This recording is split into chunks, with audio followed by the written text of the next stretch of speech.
Di na naman nga ako makatulog ngayon. Naewan ko ba kung bakit gantong oras talaga ako nagugutom.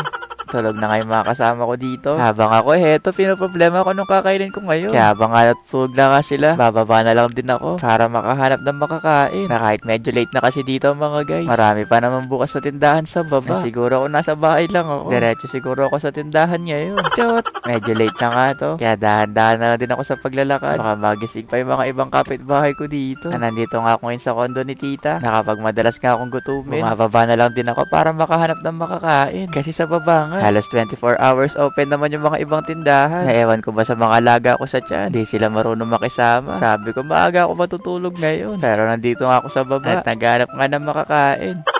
Di na din pala ako lumayo kasi may 7-Eleven naman dito sa malapit. Now lalayo pa nga ako, baka kung saan pa tayo mapunta at di na makabalik. Chot! Namiss ko nga yung ganito kasi yung dahil pagpipilian na parang sa tindahan din ni mama. Yun nga lang, mas masarap yata dito. Yun lang, mas mahal.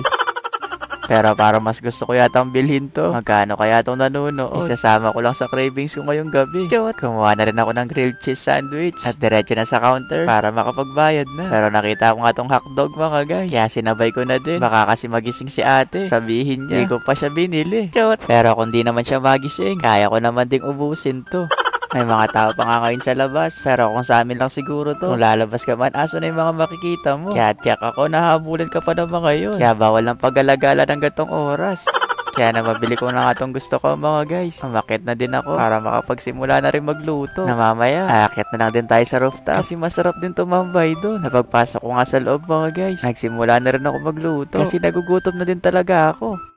Dahan-dahan na lang ako dyan at binilisan na lang din yung pagluluto kasi baka magising pa yung mga natutulog. Na yung gusto ko nga sa pagkakaluto sa pancit canton ay yung bang may gatas na may kasama na ring cheese na di ko lang kung na-try nyo na din to. Pero kung hindi pa nga, masarap talaga siya. Lalo na kung madalak mo lang din siyang kainin. Tapos itatao mo pa siya ng 10 oras. Kaya solve talaga yung gabi mo ngayon. Kaya pasensya na ulit mga guys kung madaling araw mo to napanood. Kasi panigurado ako magkikrave ka ngayon. Pero kung may oras ka pa naman, pwede ka pa naman magluto.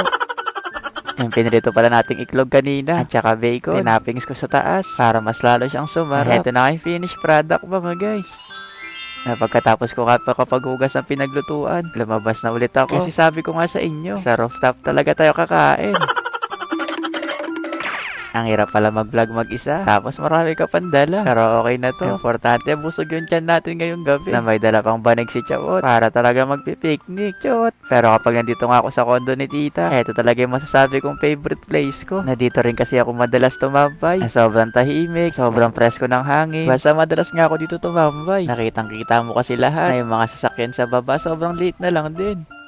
Pero nagugutom na nga ako. Kaya linapag ko na din tong banig para makapagsimula na tayo makakain. Na baka lumamig pa tong niluto natin kanina mga guys. Kaya tara, kain na tayo. Kain tayo guys. Ang sarap ng midnight snack natin ngayon guys.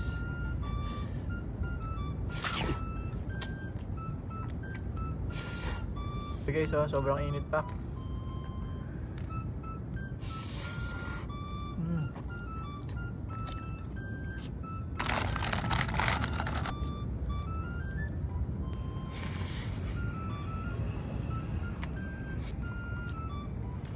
Sarap.